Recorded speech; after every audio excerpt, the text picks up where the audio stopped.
guys, how's it going? Welcome back to Damian. I'm back with a Mr. Nightmare video. At the time I'm recording this came out 12 hours ago, which is great because I'm finally early for once. Technically this came out a day or two ago, but then Mr. Nightmare removed it because someone in the comments claimed that it was like AI generators or something. So, starting? But yeah, some people are basically saying that someone, like I see a comment right here. Mr. Nightmare never let anyone's comments discourage or upset you. The real fans always rock with you. People always desperate to try and make someone look bad. Us real fans know you never sell it like that, Mr. Darman. Mr. Darman. Mr. Nightmare. But yeah, basically someone complained saying that, oh, like your first story was AI generated, and then Mr. Nightmare said that it wasn't, so he removed it and then I guess re-uploaded it. I don't know. But I'm pretty sure it was the same video. I don't know if he took that story out because it's still basically the same amount, unless he took that story out and then put a different story in. I don't really know. But someone claimed it was AI generated, so I guess he removed it and then re-uploaded it. So I don't know what happened there, but basically, yeah, Mr. Nightmare made a post about that, saying that someone basically said, oh yeah, like you're making fake stories and all that and selling them out. So he was really upset about that, which makes sense because like Mr. Nightmare is the OG. Mr. Nightmare is Mr. Nightmare, right? So like no one can judge him. Come on now. That's rude.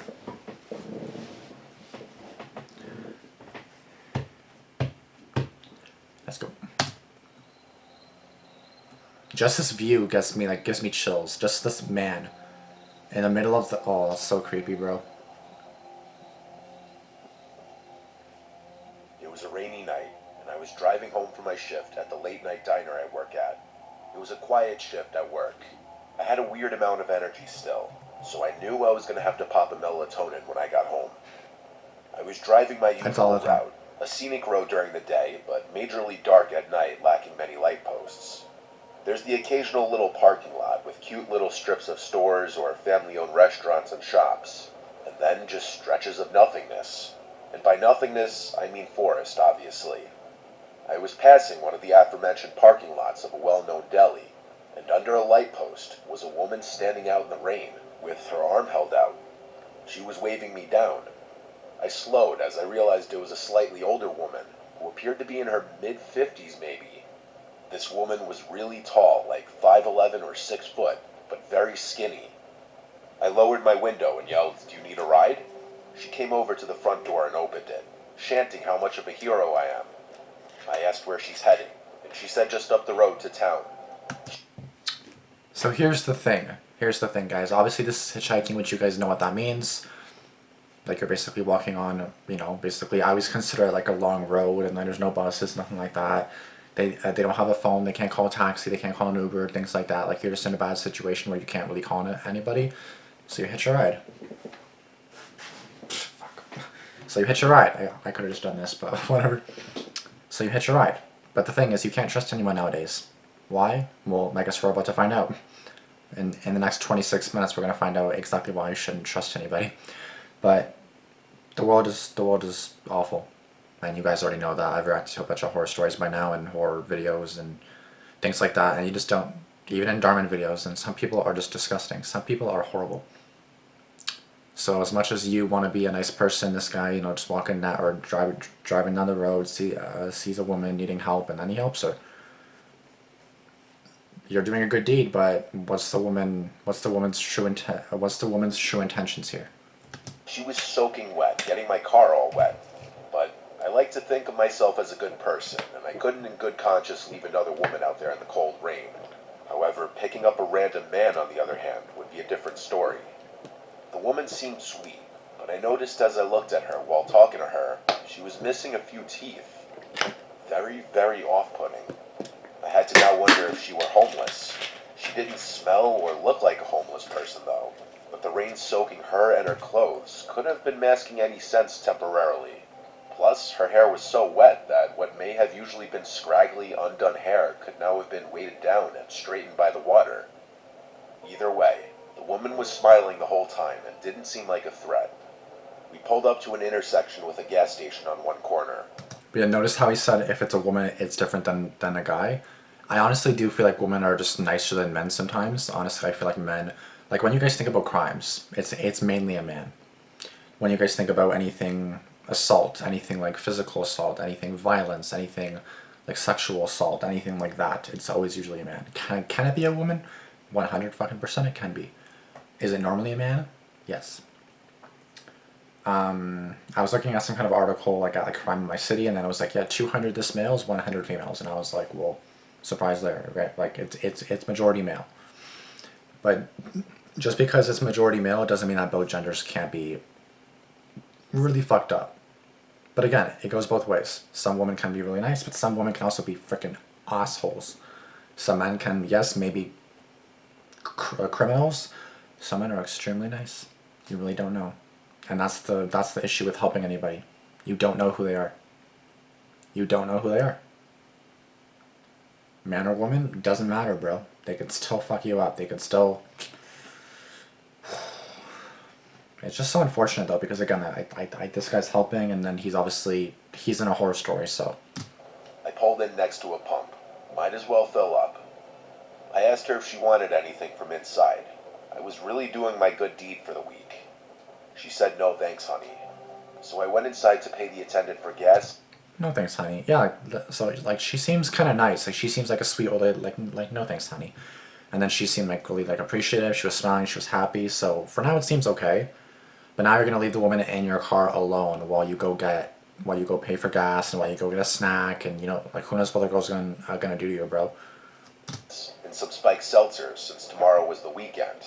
When I got back to my car, the woman was gone. I looked around the gas station lot real quick, but it was tiny. She was gone. Check your car, fully. She's hiding in your car. I almost guarantee she's hiding in your trunk or doing something. She's doing something sus. 100%. Must have ran off somewhere. I felt slightly bad, feeling like she was some lost, helpless woman, but part of me also felt slightly relieved. I filled up the tank of my SUV, and I was on my way home. When I got back to the house, I went straight inside my apartment, which is the first level of a two-family house. So you're telling me you didn't check your entire car? You didn't check your entire car? There's a tenant upstairs and me. The front door into the foyer was usually left unlocked. Then the two doors leading to each apartment were locked. I let myself in out of the rain and into my apartment. I set the seltzers down on the counter. I wasn't that tired yet. I don't know what the fuck a seltzer is, so please someone enlighten me. Thank you. So I took a melatonin and tried to go to bed. Even with the melatonin though, I was having a hard time sleeping that night. My mind was kind of going wild with thoughts. A lot of thinking about that woman I picked up earlier, and what happened to her. At certain points I heard slight sounds from outside of my bedroom, but I dismissed them as sounds from the upstairs tenant. Boy, do I wish I was more suspicious before falling asleep. I woke up in my dark bedroom, something that usually would never happen when I take a melatonin. I usually sleep like a baby through the night. I sat up feeling drowsy, feeling really thirsty too. I reached over the table next to my bed for my water, and then I saw and heard something across the room from me. I saw someone crouched in the corner of my bedroom behind a clothing dresser with their legs folded. I had to be a little... Oh fuck. Just that picture alone is fucking terrifying. Oh my god, bro. I literally had a dream where, I don't know if I told you guys, or I must have told you guys in one of these videos before, but I was asleep, I was having a dream that someone was like literally like pulling my arm, like trying to drag me out of the bed. It's weird, like normally you would drag someone by the leg, not their arm, but I felt like my arm being pulled. I wake up and then my arm literally felt like, in person, like it physically felt like it was being pulled and yanked by someone like literally just seconds ago, and I was like, what the fuck? That was terrifying. And then I saw this chair, and this kind of is a big chair, right? For some reason, I didn't see this chair over here. I saw it like in my bed, and I thought it was like a silhouette of a person, and I was like, oh fuck. It wasn't, obviously, it was just my chair, but this fucking terrifying, bro. Oh my god, I just can't. Okay. Hallucinating it. I shook my head violently and made weird noises. I even slapped myself in the face. And now, whoever was in the corner stood up and walked out of the room. I didn't scream, I didn't say a word. I sat in my bed in literal shock. The part that had me questioning my sanity for a bit after the figure was gone was that there wasn't a single sound from outside the room after this. No footsteps, not the sound of a door closing. I grabbed my phone and called my dad. He picked up, confused why I was calling so late. I told him of what I just saw, and he said, "Trish, you probably just had a night terror." I stayed on the... Trish. Okay, I was wondering if this was a girl that was picking up this girl or a guy picking up this girl. But when I was thinking back to a girl and then, saying, oh yeah, but a guy? No, I wouldn't pick up a guy. So it would make sense why a girl wouldn't pick up a guy. It would make sense for a guy to pick up a girl, but I feel like the girl would be the one in a horror story then. Phone with him as I was continuing to become more awake, and I left my room and turned on the lights to the living room outside. It was a small space. There was no one in there. I looked around the entire space and could confirm no one was there. I started to believe that maybe I did just hallucinate it, but still, I slept with the bedroom door locked that night. When I woke up in the morning, I drank some coffee and got dressed for the gym. I went to open the door to the foyer and realized it was already unlocked. My heart sank. Last night, what I saw wasn't real. I did another look around the apartment, confirming no one was inside. I went out to my car and opened the back door to put my gym bag in the back seat. And that's when I noticed the damp, yellow-brownish stains all over the floor in the back, and my blanket that I always had back there was gone. I wanted to cry or scream. I figured it out. That woman snuck into the back seat last night when I was in the gas station.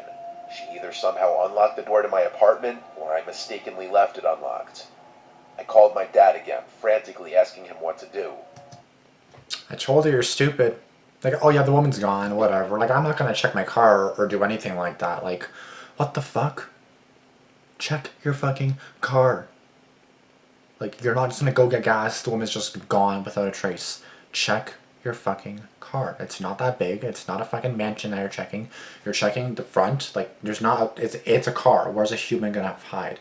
In the back seat, in the trunk. Check those two fucking places! You idiot!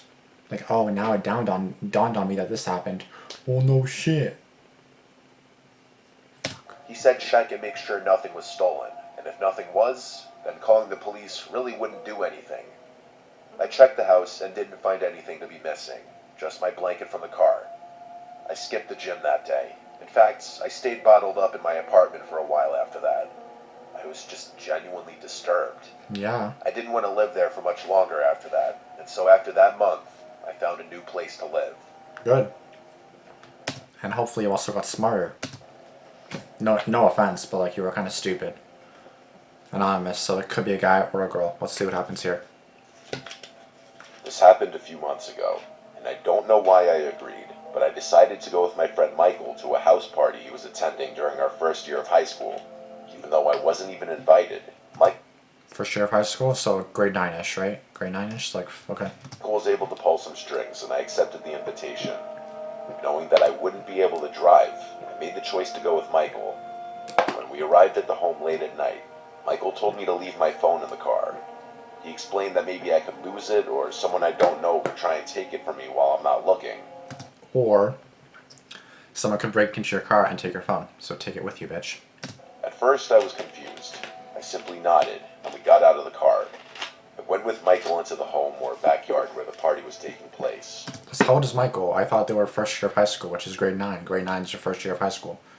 And you're 14. You can't drive at 14, assuming his friend is at least 16. I don't know. I guess it doesn't matter, but I'm always trying to figure out their ages too when it comes to these videos because I want to see. Because I'm 24, so I've had some weird encounters. Nothing really like scary stories, but weird encounters.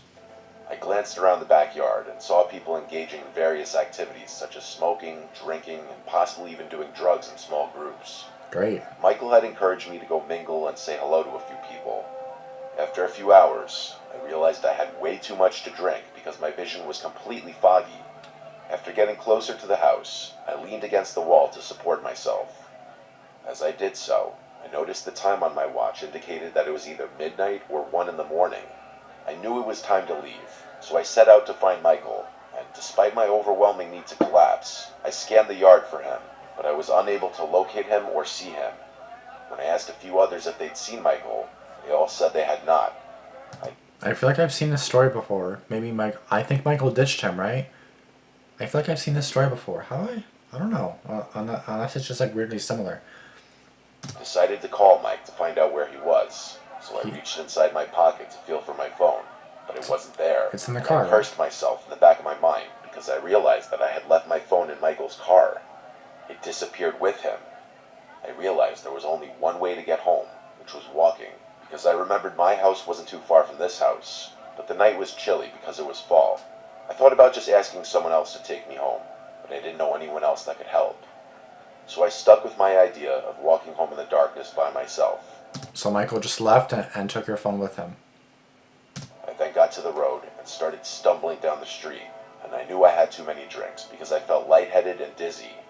I A feel few like I minutes remember the later, story. I made it to the main area of the street and kept walking. I feel like I know the story. Lazily started thinking about a bunch of different things, like why did Michael decide to leave me alone at the party? Or why I decided to listen to Michael's idiotic idea of leaving my phone in his car so I couldn't call him or anyone else. I started cursing myself for being so careless with my drinking and even getting drunk, knowing I feel like yeah, like Michael's setting him up.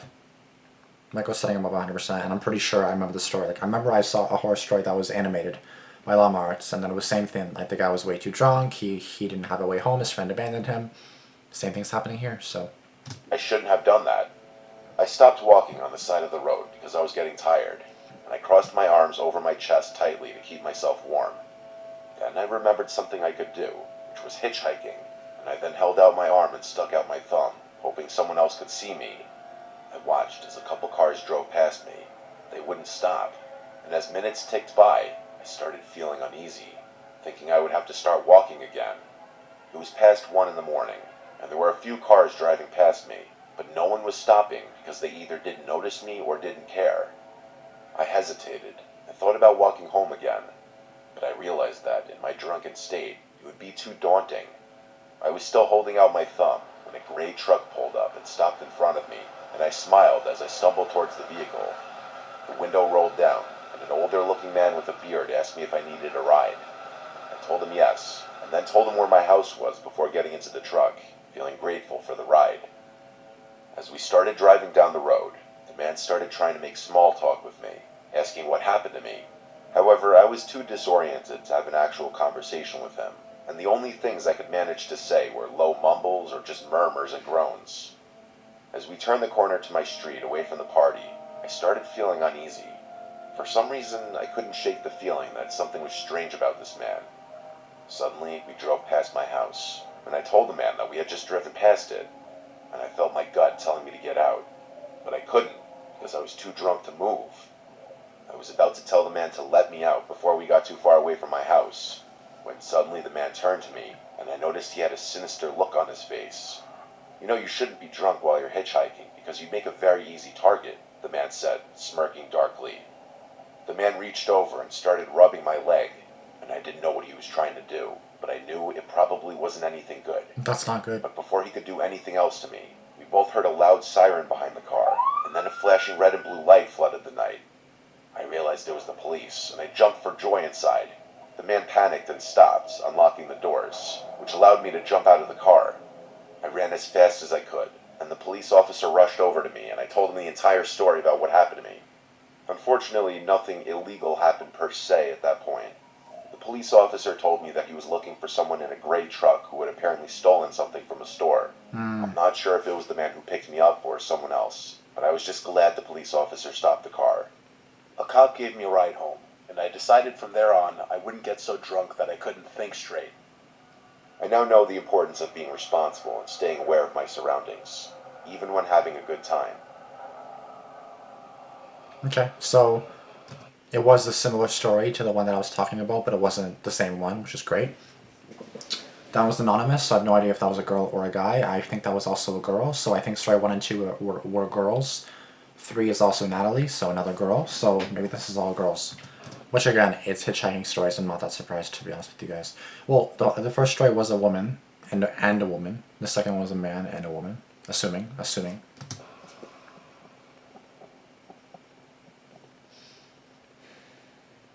I was still in college when this happened. I went to a big party school in upstate New York. I wasn't in a sorority, but I attended a lot of the frat parties still. I Okay. had a heavy drinking phase in college, unfortunately, but I guess it's good that I got it out of my system. There was an upcoming frat party that my friends Deanna and Kayla wanted to go to. I was not one to ever say no to a party unless I was already deathly hungover, and even then I'd sometimes be known to still go out. I was living in a house off campus with 3 other girls. We were not a sorority house or team house or anything like that, just 4 friends renting a house together. I believe it was a Kappa Sigma party that we were going to. The house was about 20 minutes away from campus. We pre-gamed pretty heavily at our house, and then we called an Uber, which we all split. On the Uber ride there, we pre-gamed some more, which was a recipe for disaster. By the time we showed up to the party, I was borderline blacked out. I just barely remember the layout of that house. I'd never been to a Kappa party besides that night. A It's Kappa weird, I party? have short spans of memory from that night. I vaguely remember the outside, that there were a bunch of frat guys standing out front of the house. And then I remember the DJ in the living room and the 2 beer pong tables in the kitchen. I was later told that I played beer pong with some random frat guy and ended up talking to him in a corner for a big chunk of the night. Okay. But after that, nobody knows where I went. I couldn't even tell you the last thing I remember before waking up sleeping on the grass on the side of the road in a daze. Oh. My head was throbbing. I had to still be somewhat intoxicated. It was pitch black outside. I was laying by a bunch of trees, like a wooded area. Apart from the university, there wasn't much up there besides woods and the occasional little town. There were a I'm surprised that jump scare didn't get me. couple light posts further down the road, so I wasn't just laying in complete darkness. I patted down my pockets looking for my phone, and I had a meltdown when I realized my pockets were empty. Oh my I was god. also missing my crossbody bag. I had absolutely nothing on me. I started to freak out. I couldn't even call for help, let alone check the time or where I was. I looked around the immediate area by where I was sleeping. Nothing. My white shirt was stained with dirt, but that was the least of my worries. I started walking down the road, closer to the light posts. I was starting to realize there were no buildings in sight. I was on some completely random back road. I leaned on the light pole for a few minutes, wondering what to do. I decided I'd wait for someone to pass by and ask for help. It took a long time though, at least 15 minutes, before I noticed headlights down the road. Like 15 minutes isn't that bad. At least you didn't have to wait like 15 hours, bro. Like, I stepped out onto the road, waving my arms and jumping, trying to ensure I got their attention. not even a hitchhiking ride, but even just a cell phone. Can you get me some help? I would do that. I would stop and help someone like that. Like I remember one time I was also on a street. It was like evening. It was summertime. It was like 9 p.m. I'm with my sister on a bench on a street that isn't the greatest. It has some crime and people that are on drugs and things like that, right? And this was like years ago. And someone was like, "Can I use my phone?" Or "Can I use your phone?" And I was like, "Yeah." But I was like, "I'm not gonna let you touch it." It was a girl too. It was a girl, and I was like, "I'm not gonna let you touch my phone. I'll put in the number and I'll hold it like this on speaker. That's all I'm doing for you." Like that. There you go. That's it. Anything else? The car slowed to a stop on the side of the road. I approached the car, and the guy inside rolled down the window. Once he asked me if I was alright, I told him I was stranded without a phone and needed a ride home. He told me to get in, and I did. So the driver's a guy and you were a girl. Fantastic. Good job. Again, he could be a really good guy. Could. And you're in a horror story, so he obviously was not a good guy. Sure to let him know how much I appreciated it. He, of course, asked me about my predicament, how I found myself stranded on the side of the road. I told him I was at a party, and the next thing I remembered was waking up on the side of the road. In hindsight, I should not have said any of that. I should have been as vague as possible, not let this guy know that I got completely trashed and was vulnerable. He asked why I didn't call for help, and I told him I lost my cell phone too. The guy looked at me like I was a moron.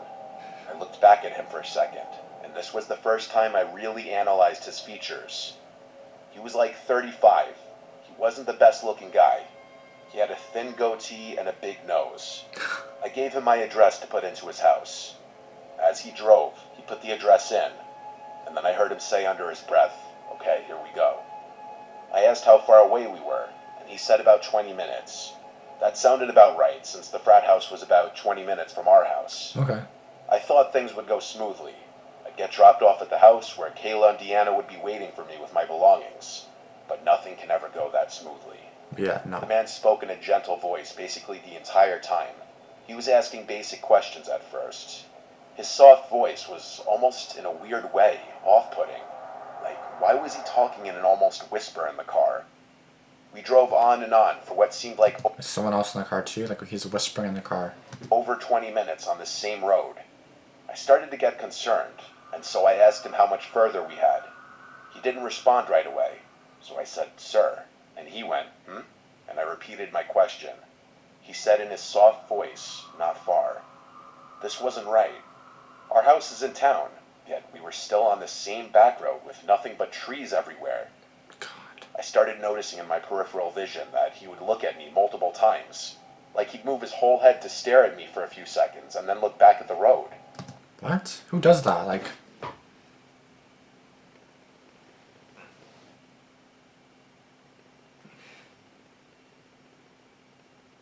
What?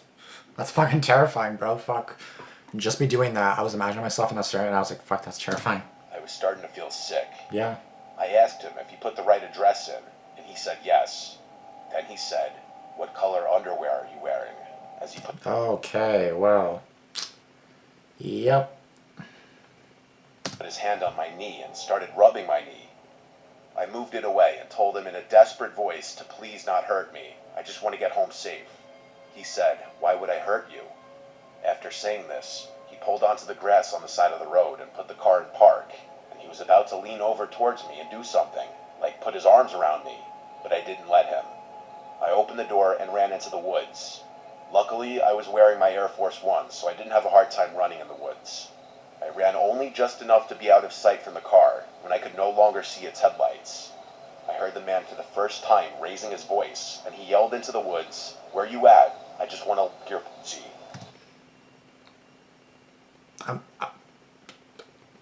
What? I'm sorry, what? Okay. Okay. I didn't expect that, I'm not gonna lie to you guys. I just want to lick your... What?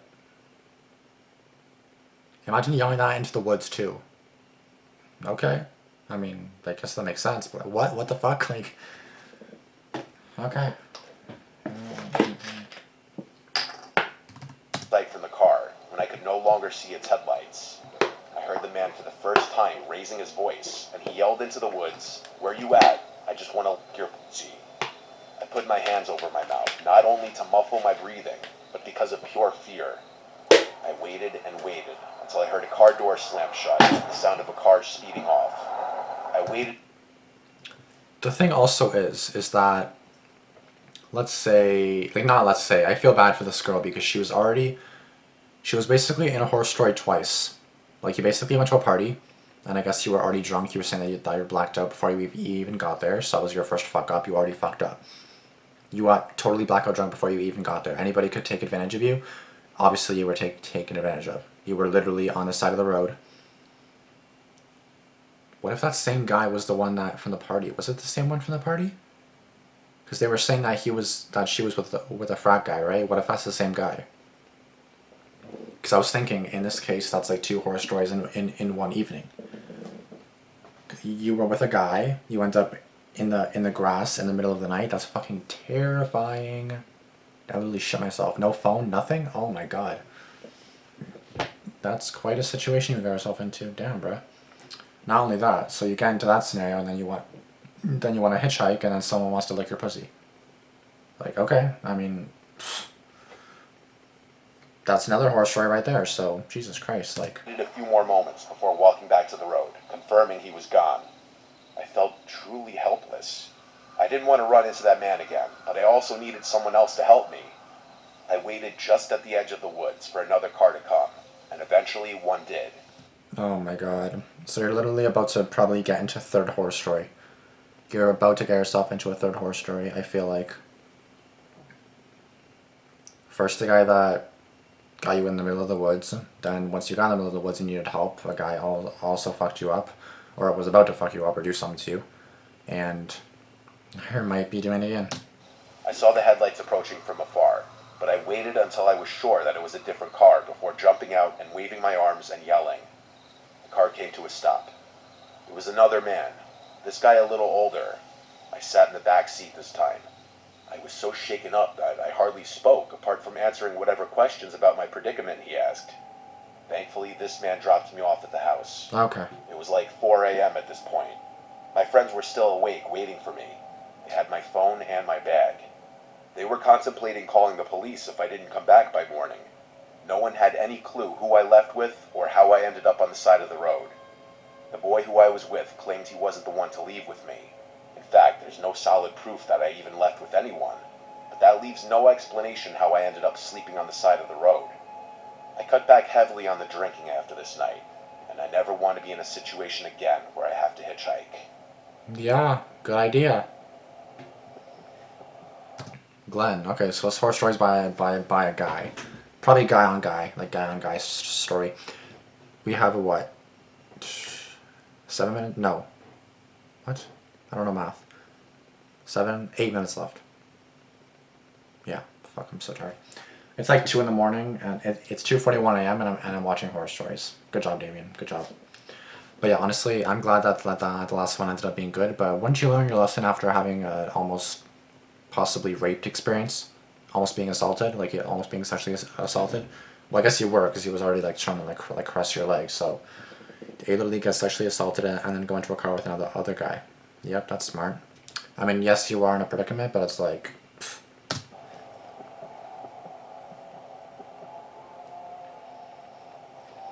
Out of the dark forest, I was hitchhiking from Leipzig, Germany to Paris.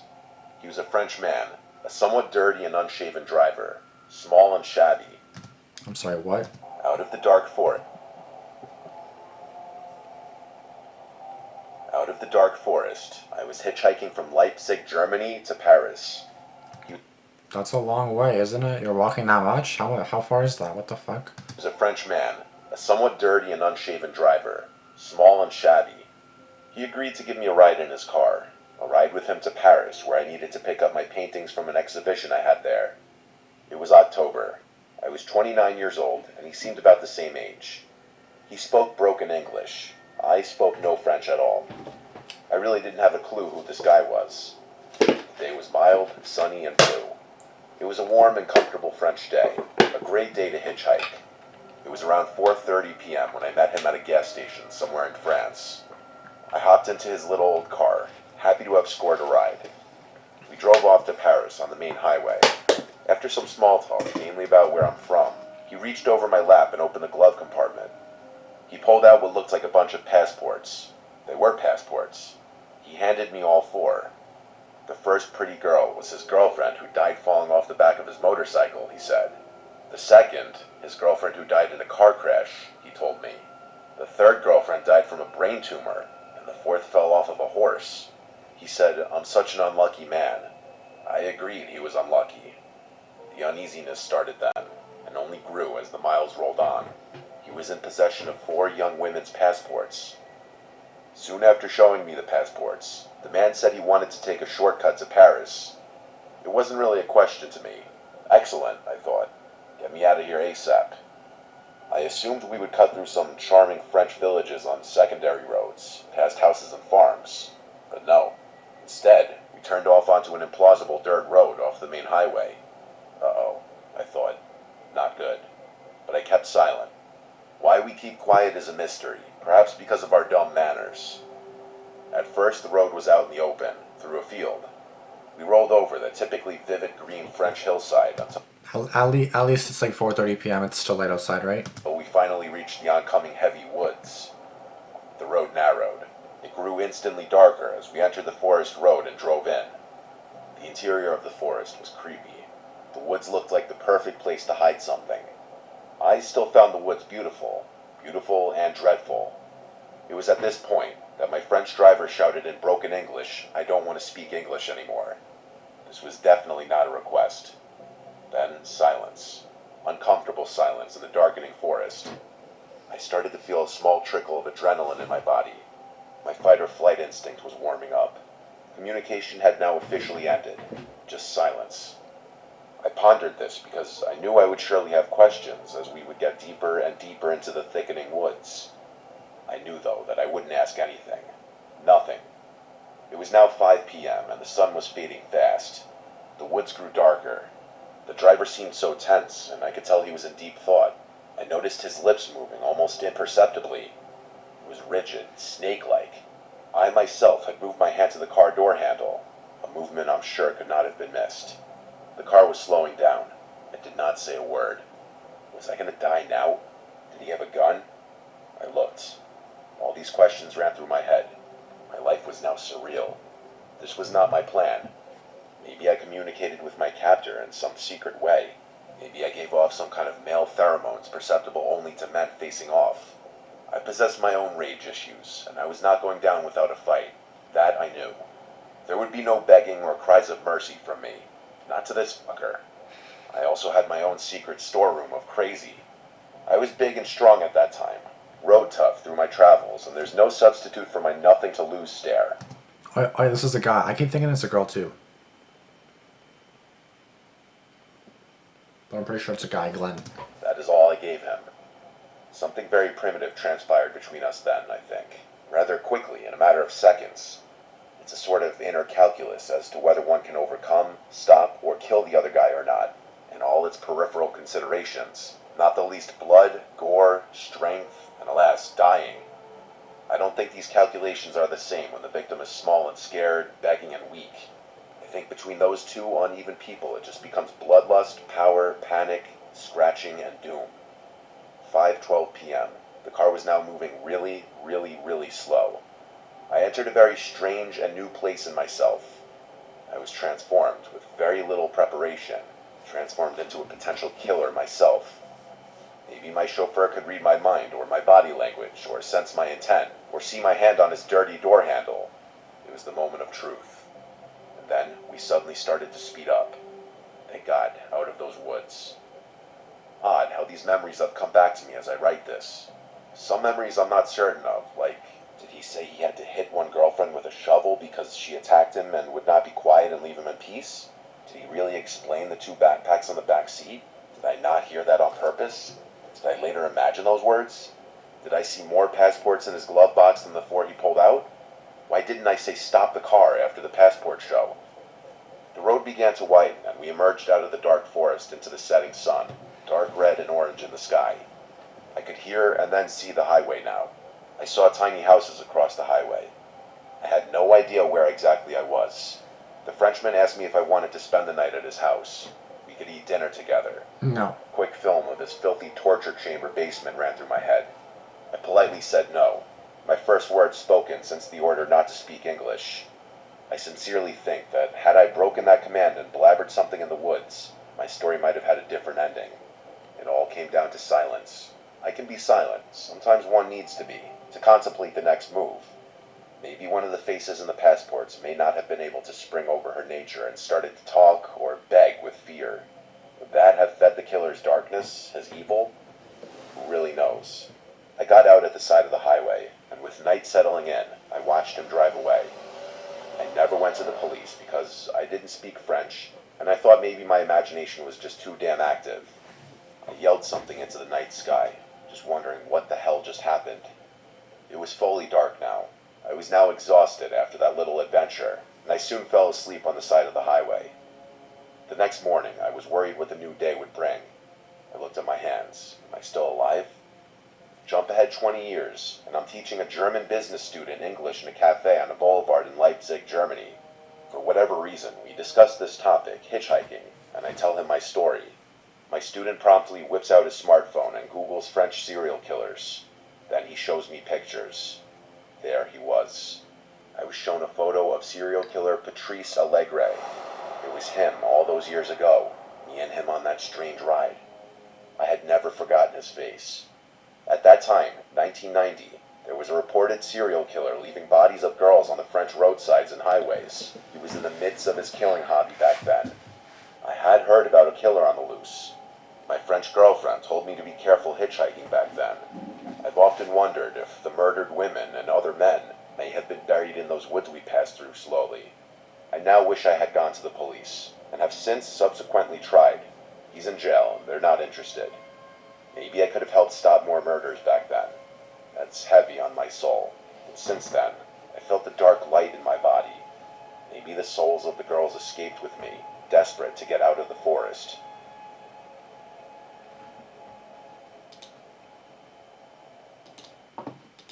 Wow. I don't really know what to say about all that. At first, last story, I was kind of like, this story seems a bit weird. Definitely different from his other stories. I'm not gonna say it's fake or anything by any means, but it definitely seemed a little bit weird. But the thing in the end, how, you know, like, I had 4 girlfriends, they all died. Right, they all died. Yeah, or were they killed? There's a difference. Okay, well, that was fucked up. Anyways, that was a pretty fucked up story. The guy in story 4 is a professional writer, so obviously he's gonna write well professionally. Mr. Hammer could narrate my shopping list and make it sound terrifying. Imagine if a creepy hitchhiker got picked up by a creepy driver. That would be like, yeah, it's like, that'd be a Mexican standoff. Damn, okay. Thank God you re-uploaded this. Are different than the other horror channels, give off a vibe that cannot be replaced. Yeah, honestly, I do love Mr. Hammer's vibes. Like, I just love him. As a writer, I'm kind of scared of my career if a good written story is accused of being AI generated, yeah. As someone who occasionally searches around for smaller horror channels, I can appreciate the sheer quantity of incredibly low quality AI-written, AI-narrated videos, and that just makes me even more sad that someone like Mr. Hammer would get attacked. I for one appreciate every video you ever made, and I hope you keep up the amazing work. RSD $500, or what's that? Mr. Hammer, I don't think you owe anyone an explanation. Your real friends know that's not who you are. Haters are always going to hate. Much love to you and all the real Mr. Hammer fans. No, you dropped 500 on this, you're a real one. That's equivalent to $4. Yeah, I was going to say, how much is that? Like, 500? Oh my god, that's so much money. Oh, it's $4. No. When the world needed him most, Mr. Never came and did not disappoint. You're the only reason I ever go on YouTube. I like to stay obsessed with these stories, never stop posting. All of us love you. You're one of my favorite channels ever. I hope people are nicer after this. Please don't stop making videos if it's something you love, because I mean, people, you're great. The dude kept his head up and uploaded on the same day. Respect. The first story is a perfect example of just because someone needing a ride or something offering you is a woman doesn't mean they are trustworthy or harmless. Exactly. Like, you never know. Woman, man, they could be harmful, they could be harmless. Really does not matter. Clicked on the re-upload fast. Glad to see posting after it happened.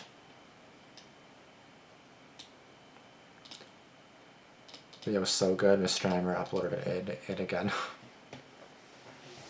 So honestly, yeah, like, I'm really glad that, you know, Mr. Hammer is still going to keep it up. He should never let anybody... I'm going to leave a comment myself and say, yeah, never let anybody stop you from doing what you're doing. We all love you, and keep up the great work, because I look forward to these stories every single day. So, thank you guys so much for watching. If you guys enjoyed this video, please be sure to give it a like. Please be careful when you hitchhike, if you can. Try to avoid hitchhiking, and just drive your own car, take a bus, take public transit, always take your phone with you. Like, this is basically your... this is basically... Motherfucker. Sorry. This is basically your life when it comes to anything. Like, this is your life, you know what I mean? Like, this you need. Like, you're not gonna do shit without this, right? Like, if you're out and about, you need this shit to, like, survive, you know what I mean? If you end up needing it and then you don't have it, well, then you're fucked. So,